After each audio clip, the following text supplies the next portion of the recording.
नमस्ते, सत श्री अकाल, आदाब। मैं हूँ इप्सिता और आपका स्वागत है super show the super class में। सुपर क्लास यानी वो क्लास जो हमारे देश की अर्थव्यवस्था को चलाती है। चाहे कितना भी मुश्किल वक्त हो, ये कभी भी साथ नहीं छोड़ती। तो चलिए आपको बताते हैं हमारे आज के सुपर गेस्ट के बारे में। उत्तराखंड में बसा कुमायूं जितना शानदार है, उतने ही शानदार हैं वहाँ के लोग। आज के हमारे सुपर गेस्ट कुमायूं के रहने वाले हैं श्री हरदीप सिंह चीमा जी, जो कि चीमा बॉयलर्स लिमिटेड के MD है। So please welcome mister Hardeep Singh Cheema जी।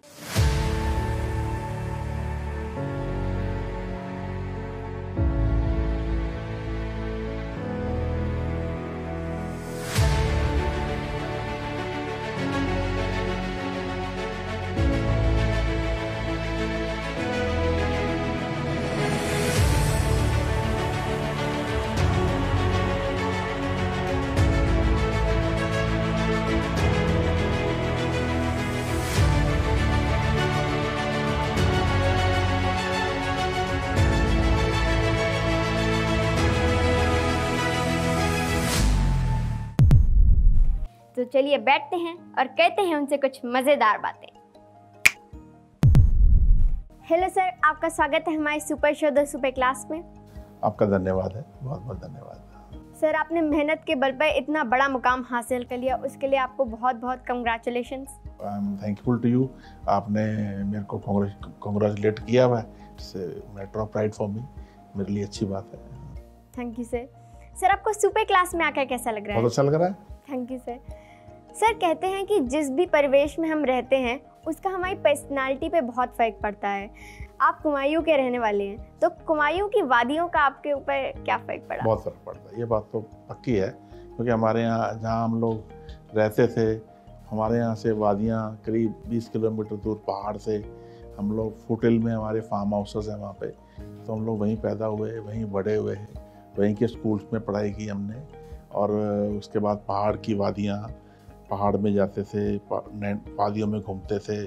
और जब आप एक किसान के बेटे होते हैं, खेती से जुड़े रहते हैं, तो जो टफनेस आप में आती है, किसान का बेटा शुरू से एंटरप्रेन्योर होता है, क्योंकि उसने सुबह जाना है, सुबह अपनी गाय को पानी पिलाना है, उसका दूध आता है, उसके बाद दूध को संभालना है, माँ बाप की मदद करनी है, फिर उसने स्कूल जाना है, फिर उसने देखना है कि हमारे खेतों में कैसे काम होता है, कैसे हमारे यहाँ मैन पावर मैनेज की जाती है, किस तरह से मैन पावर से मैक्सिमम आउटपुट ली जाती है। फिर फार्मों पे बहुत सारी मशीनरी होती है, तो मशीनरी को रिपेयर, मेंटेनेंस, वो सब काम, वर्कशॉप से डील करना। फिर क्या होता है, जब आप फार्मों पे होते हो, किसानों के बच्चे होते हो, तो आपको भेजा जाता है कि जा कर के आइए, सब्जी लेकर के आइए, बाज़ार से फ्रूट लेकर के आइए। तो आप बहुत सारी मार्केटिंग स्किल्स सीखते हैं, कैसे नेगोशिएशन करनी है, जो सब्जी आप खरीद रहे हैं उस सब्ज़ी की क्वालिटी क्या है। अगर आपने गलत सब्ज़ी लेके जाओगे तो घर से डांट पड़ेगी, तो वो आप क्वालिटी कॉन्शियस भी हो जाते हो, क्योंकि जब बाज़ार से कोई आदमी हमें ठग ना ले, इसके लिए भी ध्यान रखना होता है। तो ये सब मिला करके आपकी पर्सनैलिटी को एक बहुत अच्छी स्ट्रेंथ मिलती है, जो कि गाँव के ही बच्चों को मिल सकती है। जैसे अब मेरे बच्चे हैं, वो गाँव से जुड़े हुए उतने नहीं हैं, तो बहुत सारी चीज़ें ऐसी हैं कि जो हमें पता है कि हम जानते हैं, लेकिन वो नहीं जानते, ऐसा होता है। सर, जैसा कि आपने बताया, आपका कुमायूं में ही जन्म हुआ, वहाँ पर ही आपका घर था, वहीं पर आपका बिजनेस था, तो फिर आप अचानक से चंडीगढ़ कैसे आए? जिस बिजनेस में हमने स्टार्ट किया था, वो बिजनेस वहाँ पे एक लिमिट से ज़्यादा फ्लोरिश नहीं कर सकता था। तो फिर हमारा ये हमारा विज़न समझ लीजिए आप, हमारी सोच समझ लीजिए कि हमने यही सोचा कि इस जगह पे हम लोग नहीं ग्रो कर पाएंगे, तो फिर हमने सोचा कि let's move to a bigger place. तो अगर गाँव में रह कर के आप बिगर प्लेस की बात करेंगे, तो उस समय मैं 2000 में चंडीगढ़ मूव किए थे, तो बिगर प्लेस दो ही थी, यहाँ चंडीगढ़ था, यहाँ दिल्ली था। तो चंडीगढ़ में जो हम प्रोडक्ट बनाते थे, उसकी डिमांड पंजाब में बहुत अच्छी थी, तो हम लोग पंजाब में बहुत सारा माल पंजाब में आता था, तो हमारा फिर मार्केटिंग ऑफिस हमने चंडीगढ़ में खोला हुआ था। तो एक रुझान बन गया और फिर डिमांड भी थी। तो फिर दूसरा क्या, चंडीगढ़ में जो बाकी फैसिलिटीज़ हैं, जैसे आपके पास में आबो हवा का अच्छा होना, घर से ट्रैवलिंग डिस्टेंसेस बहुत कम है, दफ्तर से घर नज़दीक पड़ते हैं। दिल्ली में 1-1 घंटा, 1.5 घंटा आप ट्रैवलिंग करते हैं, सुबह 1.5 घंटा वापस करते हैं, और वो सारी बाकी डेस्टिनी है डेस्टिनी को जो आप चेंज नहीं कर सकते हैं, तो यहीं आना था, तो हम यहाँ चंडीगढ़ में आ गए, इतनी सी बात है बस। हाँ। सर कुमायूं में आपका क्या बिजनेस था? कुमायूं में हमारी खेती थी और हम लोग वहाँ पे बॉयलर्स के पार्ट्स बनाते थे। हाँ। तो पार्ट्स हमारे पंजाब में, हरियाणा में सब बिकते थे आकर। सर आपने चीमा बॉयलर्स की स्थापना कब और कैसे की? ये कंपनी हमने एस्टेब्लिश की थी 1999 में। तो हमने यहाँ पे फर्स्ट टाइम ज़मीन खरीदी थी और 1999 में हमने ये कंपनी एस्टेब्लिश की थी और वहाँ से हमने कंपनी की शुरुआत की थी। आपके परिवार ने आपका कितना सहयोग दिया? बिकॉज ऑफ परिवार ही हमने, एक्चुअली हमारा परिवार बिल्कुल जो ज्वाइंट परिवार था। तो जो मेरे एल्डर ब्रदर थे वही टेक्निकल थे हमारी फैमिली में, तो वो एक कंपनी में जॉब करते थे जो कंपनी बॉयलर्स बनाती थी, तो सारी टेक्नोलॉजी उन्हीं के पास थी। तो उन्होंने ही कंपनी में टेक्निकल साइड वो देखते थे, बाकी कमर्शियल, बाकी एक्टिविटी वो मैं देखता था। तो ऐसे मिल करके हम लोगों ने ऑर्गेनाइजेशन क्रिएट की। सर किसी भी बिजनेस को जब हम स्टार्ट करते हैं तो उसमें प्रॉब्लम्स तो आती ही हैं, तो फिर आपकी इस कंपनी को स्टार्ट करते वक्त आपको क्या प्रॉब्लम्स आई?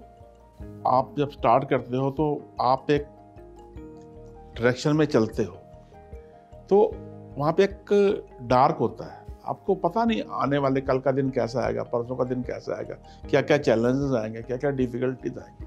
तो आपको उस डिफ़िकल्टी के लिए प्रिपेयर रहना पड़ता है और डिफ़िकल्टी हर एक को आती है, और जो उस डिफ़िकल्टी में को फेस करता है उसी डिफ़िकल्टी में से उस डिफ़िकल्टी का हल निकलता है। जी बिल्कुल सर। प्रॉब्लम का हल उसी प्रॉब्लम में रहता है। वो आपका विज़न है, वो आपकी सोच है।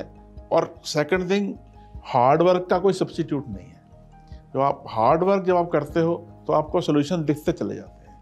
तो बहुत सारे एग्जांपल्स हैं ऐसे, अगर मैं गिनवाना शुरू करूंगा तो आप हैरान हो जाएंगे कि कितनी कितनी डिफ़िकल्टीज आई और कैसे कैसे हमने उनको पार करते चले गए। लेकिन कंटिन्यूसली हार्ड वर्क है ये। मतलब बिजनेस मीन्स इट्स नॉट है कि जस्ट आप दफ्तर में जाके बैठ गए और आप बिजनेसमैन बन गए। Business is a continuous hard working, और वो आज भी हम कर रहे हैं और आगे भी जब तक रहेंगे करनी ही पड़ेगी। It's a cycle. जब आप साइकिल पे चढ़ जाते हो तो आपके पास पैडल मारने के अलावा और कोई ऑप्शन नहीं होता। यहाँ आप पैडल मार के आगे बढ़ेंगे, यहाँ आप गिरेंगे। सर बेसिकली आपकी कंपनी का क्या प्रोडक्ट है? हमारी कंपनी चीमा बॉयलर्स लिमिटेड है। तो हम लोग बॉयलर बनाते हैं। तो बॉयलर का मतलब बॉयल, इसका लिंक बॉयलिंग से है। बॉयल से ही बॉयलर बनता है। जो इक्विपमेंट किस चीज़ को बॉयल करता है उसको बॉयलर बोलते हैं। जब आपने बहुत सुना होगा, बहुत पहले भाप में ताकत होती थी, है ना। तो जो आपकी भाप की ताकत है, भाप जब आप पानी को उबाल के भाप बनाते हैं तो उसमें जो शक्ति होती है उस शक्ति को हम लोग यूटिलाइज करके और उससे पावर जनरेशन में काम में आती है, अतः हम उससे हीटिंग के लिए यूज में आता है। तो बॉयलर मीन्स इक्विपमेंट है जिसमें आप अलग अलग तरह के फ्यूल को जलाते हैं। जलाने के बाद में जो स्टीम बाहर निकलती है उस स्टीम से पावर बनती है। जो जैसे मिल्क प्लांट है, तो जो मिल्क को उबाला जाता है बड़ी बड़ी फैक्ट्रियों में, जैसे अपनी एक पतीले में उबालना है तो थोड़ी सी आपको हीट चाहिए।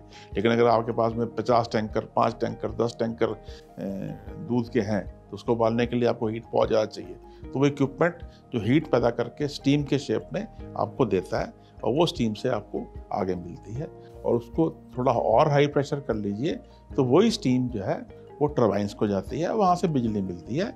जैसे आप अभी आज भी सुन रही होंगी कि कोयले का संकट है, सुना होगा भारत में कोयले का संकट है। तो ये कोयला कहाँ लगता है? ये कोयला बॉयलर में जाता है। जो कोयला जब बॉयलर में जाता है तो बॉयलर से ही स्टीम बनती है और वो स्टीम से फिर टरबाइंस रोटेट होती हैं, वो टरबाइन से फिर पावर मिलती है। जो इक्विपमेंट कोयले से को पावर में कन्वर्ट करता है उसको बॉयलर बोलते हैं।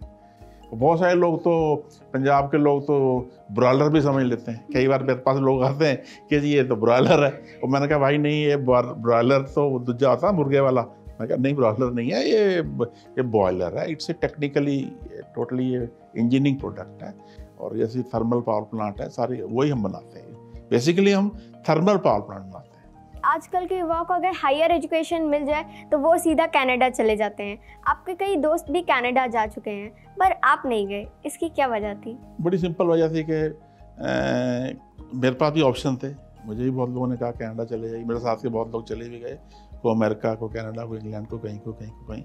लेकिन मेरे मन में कहीं ना कहीं थी कि अपने देश में करेंगे, अपने देश में ही अपना जो रजमाइश करेंगे, अपना यहीं पे ही फ्यूचर खोजेंगे। तो जैसे अभी एक थोड़ा दिमाग में ये इम्पैक्ट भी था कि 1947 में देश अपना आज़ाद हुआ था, तो ब्रिटिशर्स ने हमारे ऊपर रूल किया था। तो वो जो गुलामी का इम्पैक्ट था वो था दिमाग में कहीं ना कहीं, क्योंकि उस समय हम लोग, उस समय की जो हमारा कल्चर था, जो हमारे बुजुर्ग थे जिन्होंने वो गुलामी देखी थी, उनको बताया करते थे गुलामी इस तरह की होती थी, इस तरह की होती थी। तो वो इम्पैक्ट था कि हम फिर उन्हीं जिन लोगों ने हम पे राज किया फिर जा कर के उनकी गुलामी दोबारा से करेंगे। तो बेसिकली यही था कि वहाँ पे जो है डिस्क्रिमिनेशन हमको देखने को मिलेगी उन देशों में। तो मैं अंडर डिस्क्रिमिनेशन नहीं अपने आप को फिट कर सकता, इसलिए मैंने डिसीजन लिया कि अपने देश में ही काम करेंगे। और उस समय देश का माहौल बहुत बढ़िया था, खुशनुमा था, अच्छा था। तो यही हमारा सोच थी, यही हमारा फ्यूचर था, वही हमने स्टार्ट कर दिया, वही हम बैठे हैं। वैसे भी सर इंडिया में क्या नहीं है, best doctor, best engineer, best scientist, best mathematician हम लोग प्रोड्यूस करते हैं, एक्सपोर्ट हो जाता है। इंडिया में we have everything, but sorry to say we don't have character. जी बिल्कुल। ओनली सर सिंगल वो मेंटालिटी वही रहती है कि character, we need a character, we need national character, we need a personal character. हम दूसरे को तो बोलेंगे वो ऐसे नहीं कर रहा, वो ऐसे नहीं कर रहा, वो ऐसे नहीं कर रहा, हम खुद क्या कर रहे हैं हम कभी सोचते नहीं उसके बारे में। इतनी सारी चीज़ें हमारी इंडिया में उपलब्ध हैं, पर मेंटालिटी अभी भी युवाओं की यही है कि हमें विदेशों में जाकर पढ़ना है। उसके लिए अब उसकी डिटेल में जाएंगे तो उसका रीज़न बड़ा सिंपल है कि जब हमारा देश आज़ाद हुआ था तो जिन लोगों ने आज़ादी ली थी उस पीढ़ी की सोच अलग थी। अब वो ऐसे होता है कि जैसे मैं उसका थोड़ा और खोल देता हूँ कि जैसे एक बच्चा पैदा होता है तो माँ उस बच्चे को पालती है, तो पाल करके उसकी सारी सफाई करती है, उसके कपड़े बदलती है, वो सुसु भी करता है, सब कुछ करता है। उसको माँ खुद भूखी सोलेगी, बच्चे को खाना खिलाएगी, सब काम करती है, आपने देखा होगा, है ना। लेकिन जब वही बच्चा बड़ा हो जाता है तो फिर वो माँ के किए हुए सारे पुण्य भूल जाता है। फिर उसका ध्यान फिर बहुत लोग मैंने देखे जो अपने माँ बाप को पूछते भी नहीं है। वही हम लोग कर रहे हैं कि जिन लोगों ने हमारे देश में को आज़ाद कराने के लिए अपनी जान लगाई, उन लोगों के किए हुए गुण हम भूल गए। जिस मॉरल को लेकर के उन लोगों ने फांसी पे चढ़े, फांसी पे चढ़ना कोई मजाक तो नहीं है ना, फांसी पे चढ़ना अपनी जान देना कोई मजाक तो नहीं है ना। वो जो उन लोगों की सोच थी, उन लोगों ने हमारे लिए उतनी पेन ली, लेकिन जब हमें वो कंफर्ट मिल गया तो हम बस सब भूल गए। हमारी भाषा बदल गई, हमारा सब कुछ बदल गया। और हमारे में तो हमने तो जब स्कूल टाइम में ये पढ़ते थे कि हम लोग गुलामी का उसमें एनालिसिस होता कि देश गुलाम क्यों हुआ था, तो उसका यही कहते थे कि जो उस समय हमारे लोग लोकल राजा महाराजा थे वो आपस में इतने लड़ते थे कि अंग्रेज लोग डिवाइड एंड रूल करके और हमको जीतते चले गए। तो मेरे ख्याल से हम आज फिर उस डायरेक्शन को जा रहे हैं। तो इसका मंथन हर बुद्धिजीवी को, हर साइंटिस्ट को, हर डॉक्टर को, हर हमारे पॉलिटिशियंस को करना चाहिए कि किस तरह से उस अवस्था से देश को ऊपर लेकर चलना है। एंड वी हैव एवरीथिंग, पूरा वर्ड देखा हुआ है, पूरा वर्ड घुमा हुआ है। We are the hard worker, हम मेहनती, हम दिमागी, हम टफ कंडीशन में हम रह सकते हैं। बस हमारे में एक ही चीज़ आ जाए कि हमारा करेक्टर जो है वो ऊंचा हो जाए, फिर हमें कोई रोक नहीं सकता। सर आप आर्ट्स के स्टूडेंट हैं, आपने बीए किया हुआ है, पर आप एक इंजीनियरिंग कंपनी के एमडी हैं, तो फिर आप अपने एम्प्लॉयज़ को कैसे संभालते हैं? बस मैंने आपको वही बोला कि hard work is a substitute of everything. Sincere effort, hard work, कड़ी मेहनत, दूरदृष्टि, पक्का इरादा, ये 3 वर्ड हैं लाइफ में, इसे आप पल्ले बांध लीजिए। कड़ी मेहनत, दूरदृष्टि, पक्का इरादा। जिसके पास ये 3 है उसके लिए कोई चैलेंज मुश्किल नहीं होता, वो हर काम कर लेता है। इंजीनियरिंग कंपनी मैं रन करता हूँ, हमारी कंपनी में मेरे ख्याल 300 से ज़्यादा इंजीनियर्स एसोसिएटेड हैं, काम कर रहे हैं। और जहाँ तक आपने एम्प्लॉई वर्ड यूज़ किया तो मैं आपको थोड़ा खोल दूँ कि हमारी कंपनी में कोई एम्प्लॉय नहीं है। Everybody is team member. हम लोग we call them team CBL। Each and every person from top to bottom they are team members. हम किसी के, हमारे यहाँ कोई एम्प्लॉयर नहीं है, कोई एम्प्लॉय नहीं है। एवरीबडी इज टीम मेंबर और हम उस टीम के मेंबर हैं। किसी का काम है माल बेचना, किसी का काम है माल खरीदना, किसी का काम माल बनाना, किसी का काम माल डिज़ाइन करना। और जितने भी इंजीनियर्स हैं वो उनके साथ में हम एसोसिएट रहते हैं। और जो आपकी एक रहती है ना, क्या बोलते हैं उसको, जर्नल आपकी अप्रोच, वो आपको हर डिफ़िकल्टी को सॉल्व कर देती है। क्योंकि अगर मैं इंजीनियर में होता, ठीक है, तो मैं फाइनेंस कहाँ से सीखता, बैलेंस शीट कैसे बनाता। तो अगर आपको फाइनेंस नहीं आता तो आपको क्या पता शाम तक आपने पैसे कितने कमाए कितने गंवा लिए। तो निरी इंजीनियरिंग में तो वो काम नहीं चलने वाला। आपको फाइनेंस का पता होना चाहिए, आपको मैनेजमेंट का पता होना चाहिए। मेरे जो टीम मेंबर में किसको कोई तकलीफ तो नहीं है, कोई परेशान तो नहीं है, किसी की एफिशिएंसी घट तो नहीं रही है, उससे क्या डिफ़िकल्टी आ रही है, वो डिफ़िकल्टी दूर करना भी हमारा काम रहता है। और आप अगर आप शुरू से मॉर्निंग से देख लीजिए, पहले आप फाइनेंस देखते हैं, फिर आप परचेज देखते हैं, फिर आप इंजीनियरिंग में भी टाइम देंगे क्योंकि आपका प्रोडक्ट है, प्रोडक्ट अच्छा बनना चाहिए, वहाँ भी आप टाइम देंगे। उसके बाद में फिर आप अपनी जो जनरल मैनेजमेंट है वो भी आपको देखनी है, तो आप छोड़ नहीं सकते किसी काम को भी। उसके एंड ऑफ द डे आपको कुछ कस्टमर्स हैं, कस्टमर सेटिस्फेक्शन सबसे इंपॉर्टेंट है। अगर आपका कस्टमर खुश नहीं है तो nobody will give you the business, कल को कौन आएगा आपके पास में।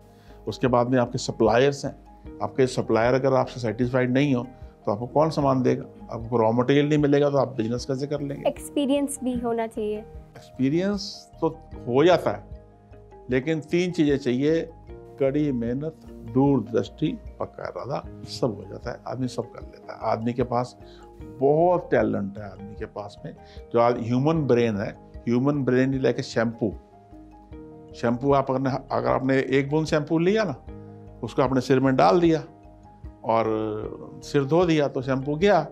उसी शैम्पू को आपने जब रब किया तो उसमें से इतनी झाग बनती है, और रब करोगे और झाग बनती है। तो human brain is like a shampoo, जितना रब करो उतना फ्लॉरिश होता है। तो वो जितना आप इसको रब कर लेते हो उतना ही फ्लॉरिश होता है, तो उतना ही आप सीख लेते हो, उतना ही आप आगे सिखा सकते हो। यही फंडा है, इससे ज़्यादा यही है, सिंपल। सर, जब हमारी टीम आपके कंपनी में गई थी तो उन्होंने 2 बड़े बड़े नक्शे देखे थे, तो और आपने बताया कि आपको एक इससे भी बड़ा नक्शा चाहिए। ये नक्शेबाजी का क्या चक्कर है? नहीं। हमारे यहाँ जो लोग गए थे तो वहाँ 2 नक्शे हैं, एक भारत का नक्शा है, एक विश्व का नक्शा है। तो भारत का नक्शा इसलिए है कि जब हम भारत में काम करते हैं तो मैं कहाँ में एट ए ग्लांस आपको मालूम रहता है कि कौन सा आपका बॉयलर किस स्टेट में जा रहा है, किस जगह जा रहा है, कहाँ जा रहा है, आपको वो रहता है। और दूसरा जब विश्व का नक्शा है तो आपको ये सपोर्ट करता है कि आपका बॉयलर किस किस कंट्री में जा रहा है, कहाँ पे उसकी सिचुएशन है। तो आपको एक आइडिया रहता है कि हाँ मेरा बॉलर यहाँ से चल करके यहाँ पहुँचेगा, तो वो एक आइडिया रहता है। मैं आपका एक स्टोरी बना रहा हूँ अपनी लाइफ की। जो पहला बॉलर हमने बनाया तो हम लोगों ने हम लोगों का उसमें डिज़ाइन ऑफिस चंडीगढ़ में था।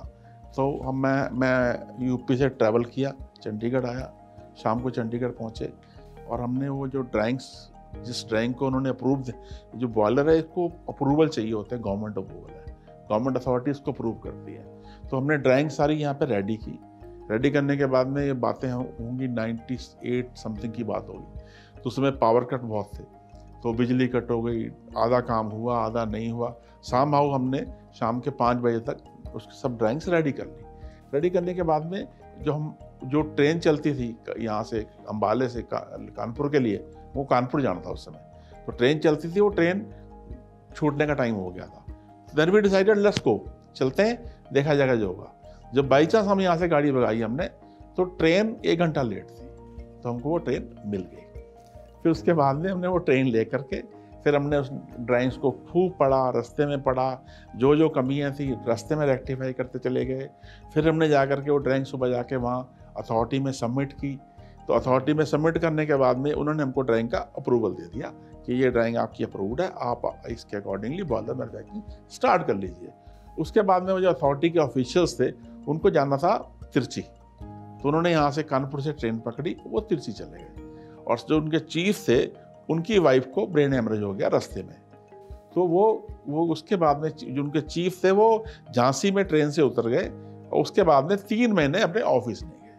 तो अगर हम वो 1 दिन लेट हो जाते, यहाँ से सोचते भी ट्रेन छूट जाएगी अब कल चलेंगे, तो वो 3 महीने हमारा वो स्टेप और डिले हो जाता। उसका इम्पैक्ट कितना नेगेटिव होता नोबडी आप कैलकुलेट नहीं कर सकते हो। तो इस करके एक कहावत है, हिम्मत मर्दा मदद खुदा। सर, आपको हिस्टोरिकल प्लेसेस और म्यूजियम्स में घूमने का काफ़ी शौक है। मैंने सुना है कि आप पूरे विश्व भर में घूम चुके हैं। जब आप विदेश में हमारे देश की अमानतें देखते हैं तो आपको कैसा लगता है? देखिए, मैं ऑलमोस्ट वर्ल्ड घूमा मैंने, ऑलमोस्ट कंट्री घूमे मैंने, और सबसे ज़्यादा इंटरेस्टिंग मेरा तो जर्मन का था, टूर था। वहाँ पे सारे म्यूज़ियम्स देखे, पुराने म्यूज़ियम देखे, कैसे टेलीफोन स्टार्ट हो गए, कैसे एरोप्लेन पहले बनते थे, कैसे फाइटर प्लेन थे। जर्मन के म्यूज़ियम एक्सेलेंट है। बर्लिन के म्यूज़ियम देखने वाले हैं, कैसे सेकंड वर्ल्ड वॉर में क्या हुआ, कैसे हुआ। उसके बाद में अगर आप लंदन जाते हैं तो लंदन में टावर ऑफ लंदन है। तो मुझे किसी ने बताया भी था कि कोहिनूर हीरा यहाँ पे पड़ा हुआ है। तो जब मैं लंदन गया तो हमारा शौक था, तो वहाँ टिकट लगती थी, 20 पाउंड की टिकट लगती थी, और वो देखने के लिए काफ़ी लंबी लाइन लगती थी। लगभग मेरे ख्याल एक दिन में शायद कई सौ लोग देखते होंगे जाकर के उसको, उनकी जितने भी उनके म्यूज़ियम को। तो उसमें जो सबसे इंटरेस्टिंग लगा वो था अपना कोहिनूर हीरा, because it belongs to us. तो देखा तो उसमें एक टेबल है, 30, 40, 50 फुट लंबी टेबल है। उस पर सारे डायमंड्स उनके पड़े हुए एक एक करके, और उसके सामने एक बेल्ट चलती है। तो आप बेल्ट पे खड़े हो जाते हैं, तो आप देखते जाइए। तो लास्ट में जब सबसे लास्ट पे जाते हैं तो कोहिनूर हीरा जो है वो पड़ा हुआ है। कोहिनूर हीरा जैसे mountain in the crown of queen. उसके नीचे एक प्लेट लगी हुई है, इतनी बड़ी, इस साइज की प्लेट है, उस पर लिखा हुआ है दिस, मुझे वो वर्ड भूलते नहीं है, this diamond was presented by the last ruler of Punjab Maharaja Duleep Singh to queen Victoria after the annexation of Punjab by British empire. और उसमें एक चीज़ और बड़ी इंटरेस्टिंग है, उस पर लिखा हुआ है it is said it diamond has a very bloody history, मतलब इसकी हिस्ट्री खून से सनी हुई है। It is said that is not a good for man, that's why we have put in the crown of queen. Smartly उन्होंने, राजा चाहते थे कि मैं ये हीरा अपनी वाइफ को दे दूं, लेकिन वो देश की अमानत थी, तो उन्होंने स्मार्टली किया कि ये बंदे के लिए शुभ नहीं है, इसलिए अपने अपनी वाइफ को दे दिया। और कहीं नहीं लिखा उन्होंने कि हम ये छीन के लेके आए हैं। वो साफ कहते हैं it was presented by the last ruler of Punjab Maharaja Duleep Singh. तो ये ब्यूटी थी। और जब आप देखते हो आपका उस पर ये भी लिखा हुआ है कि महाराजा दलीप सिंह उसको अपने आर्म बैंड में बांधते थे। तो वहाँ पे कपड़ा भी वहाँ पे था, उसमें बांध के यहाँ बांधते थे वो। और हमारे लिए फ़ख्र की बात है कि हमारे राजा का वो हीरा था और आज वो वहाँ पड़ा हुआ है। तो खुशी इस बात की है कि वो हीरा हमारे पास था। दुख इस बात का क्या है कि आज वो नहीं है।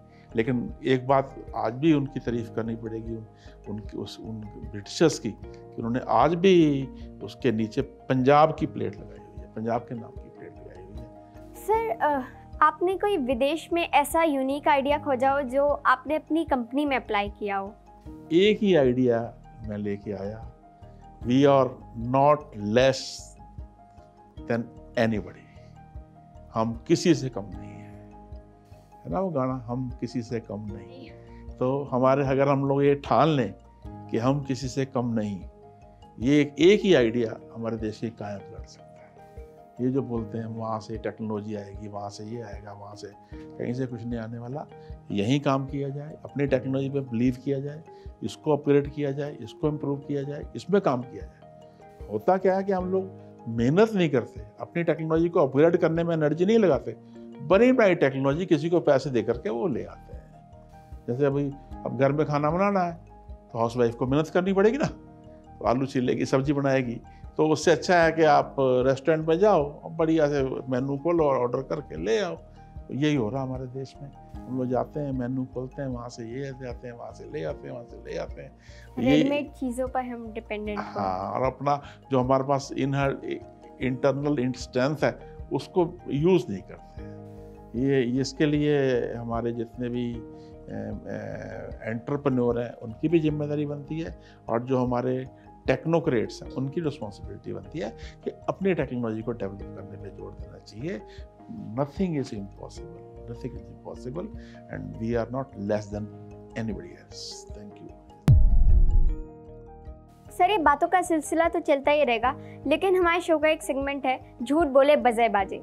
इसमें मैं आपसे कुछ सवाल पूछूंगी और आपको उनका जवाब देना है। अगर आपने सही जवाब दिया तो ग्रीन बज़र दबेगा, और अगर गलत दिया तो रेड बजर दबेगा। तो चलिए शुरू करते हैं। चलिए। तो मेरा फर्स्ट क्वेश्चन है, सर आप इतने बड़े बिजनेसमैन हैं, कभी आपने ट्रेन की जनरल क्लास में सफर किया है? बहुत बार किया।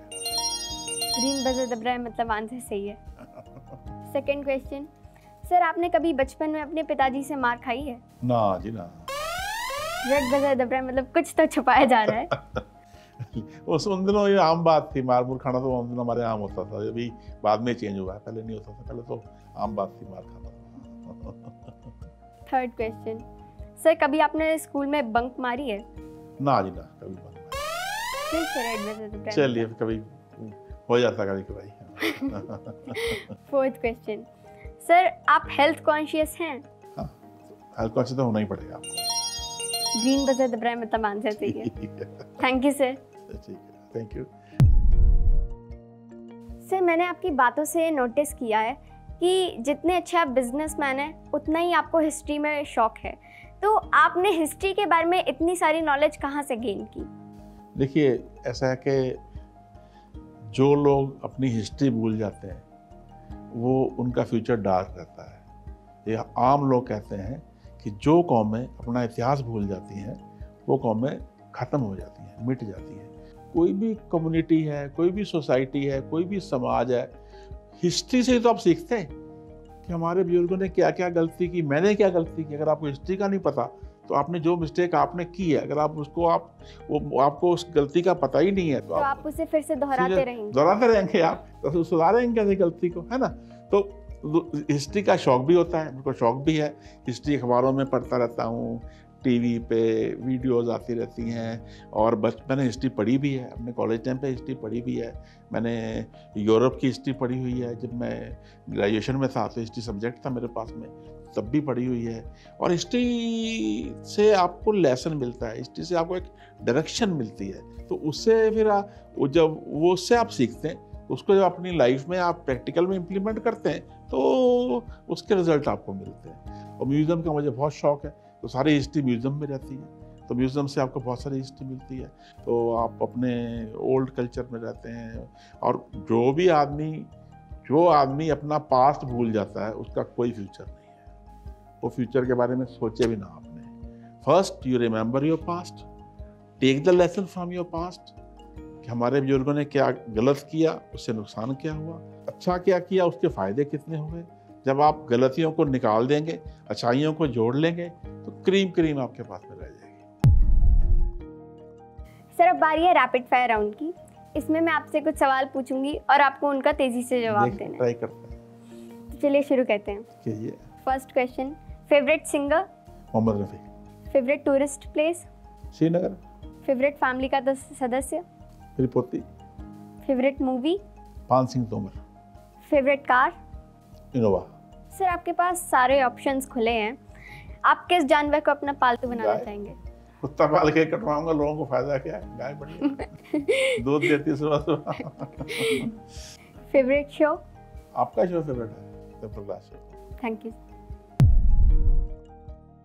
सर। अब मैं आपको कुछ पिक्चर्स दिखाऊंगी और आपको उनके बारे में बताना है, तो चलिए शुरू करते हैं। फर्स्ट पिक्चर है स्क्रीन पे। ये हम लंदन गए थे जब कोहिनूर डायमंड देखना, उस समय की पिक्चर है। सेकंड पिक्चर, ये हम वैंकूवर से अलास्का गए थे क्रूज में, तो वहाँ क्रूज के ऊपर की फोटो है। सर थर्ड पिक्चर है स्क्रीन पे। ये हम श्रीनगर गए थे, तब की फोटो है। सर ये फोर्थ पिक्चर।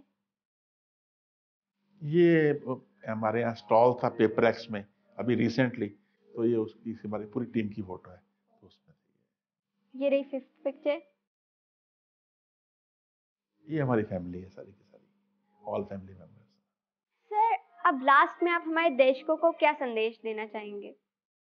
देखिए, अगर आप बात करें कि जो नए बच्चे हैं जिन्होंने बिजनेस में एंटर करना है, तो उनके लिए तो एक ही संदेश है कि देखिए, ज़रूरी नहीं है कि हर आदमी दिल्ली में पैदा हो, हर आदमी मुंबई में पैदा हो, हर आदमी कलकत्ता में पैदा हो। कोई गांव में भी लोग पैदा होते हैं, है ना। तो जो गांव में आदमी पैदा होते हैं उसके पास लिमिटेड रिसोर्सेज होते हैं, तो जरूरी नहीं है कि जो गांव, ऐसा भी नहीं है कि गांव का आदमी बिजनेसमैन बन नहीं सकता। अगर हम ऐसा बोल दें कि गांव का आदमी तो बिजनेसमैन नहीं बन सकता, तो ये भी बिल्कुल अन्याय होगा उस समाज के लिए, सोसाइटी के लिए।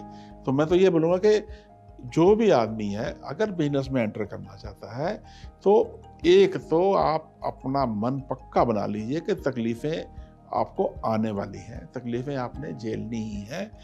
अगर आप ये मन में पक्का धार लीजिए, अगर आप उसके लिए प्रिपेयर्ड हैं, तब आप इस फील्ड में एंटर कर लीजिए। और एंटर करने के बाद में फिर पीछे मुड़ने का कोई रास्ता नहीं है। और बिजनेस का है, business is what ever resources you have, क्या मार्केट आपके पास में है, क्या रिसोर्सेस आपके पास में है, उन सारे रिसोर्सेस को इकट्ठा करके और उसमें अपना प्रोडक्ट बना करके, क्या मार्केट की रिक्वायरमेंट है वो आपके पास जो भी मार्केट है। अब मैं पैदा हो गया हूँ गांव में जो दिल्ली से 500 किलोमीटर दूर है, तो मैं अपना माल दिल्ली जाकर नहीं बेच सकता ना, तो मुझे माल अपना वहीं बेचना पड़ेगा कहीं आसपास। तो जो मेरे पास मार्केट अवेलेबल है, जो मेरे पास रिसोर्सेज अवेलेबल है और जो मेरे पास स्किल अवेलेबल है। अगर मेरे पास एक बांसुरी बनाने की स्किल है, मैं बांसुरी बनाऊंगा ना, मैं हवाई जहाज तो नहीं बना सकता ना। तो जो स्किल अवेलेबल है, जो रिसोर्सेज अवेलेबल है और जो मार्केट अवेलेबल है, you have to be prepared कि tough time is definitely ahead. दो तरह के लोग होते हैं, मेरे बच्चे हैं, उनको बिजनेस आने में कोई तकलीफ नहीं है, बना बनाया दफ्तर है, बनी बनाई गाड़ी है, जाके बैठ जाएंगे, कुछ भी नहीं करना, जाके उसी दफ्तर में जाके काम शुरू कर लेना है। मैं बात कर रहा हूँ उस बंदे की जो बिल्कुल फ्रेश है, जिसका फादर एक किसान है ना। जो लाल बहादुर शास्त्री जी थे वो किसान के बेटे थे। अब लाल बहादुर शास्त्री जी किसान के बेटे थे, तो उसमें उन्होंने वहीं से अपना कैरियर स्टार्ट किया। स्टार्ट करने के बाद में वो देश के प्रधानमंत्री बने। तो इसी तरह एक बिजनेसमैन भी अपना कैरियर स्टार्ट कर सकता है, वहीं से स्टार्ट करेगा जितने रिसोर्सेज पर। तो जो रिसोर्सेज आपके पास में है, जो मार्केट आपके पास में है, जो स्किल आपके पास में है, वो सारी को इकट्ठा करके एक जगह आप लगाइए, उसको मैनेज कीजिए, उसके पीछे मेहनत कीजिए। और अगर आप प्रिपेयर्ड हैं टफ टाइम देखने के लिए, तो कामयाबी बिल्कुल आपके सामने, कोई माई का लाल आपको रोक नहीं सकता। लेकिन अगर इन चार चीज़ों में से एक भी चीज़ आपके पास नहीं है, तो आप मत सोचिए, रिस्की गेम है, ज़िंदगी बर्बाद कर हो जाती है बंदों की, ऐसा मत सोचिए। फिर जो आपके पास में अदर तरीके हैं आप उस पर चले जाइए। लेकिन अगर आप बिजनेसमैन बनना है, बड़ा आदमी बनना है, तो आप कोई सारे रिसोर्सेज इकट्ठे कीजिए और अपनी जो भी मार्केट अवेलेबल है उसमें आप एंटर कर जाइए। जैसे जब मैंने पढ़ाई छोड़ी, तो उसमें तो हमारे पास बॉल की कोई टेक्नोलॉजी नहीं थी, तो हमारे पास तो उसमें हम किसान थे, तो मुझे तो पोल्ट्री फार्मिंग का थोड़ा बहुत आइडिया था, तो मैंने स्टार्ट अपना कैरियर पोल्ट्री फार्म से किया। हाँ, मेरे पास पहले पोल्ट्री फार्म था, मैंने अपने फार्म में, मेरा पोल्ट्री फार्म था, मैंने बड़े अच्छे से बनाया, बड़े अच्छे से डेवलप किया, बड़े अच्छे से उसको आगे लेकर के चला।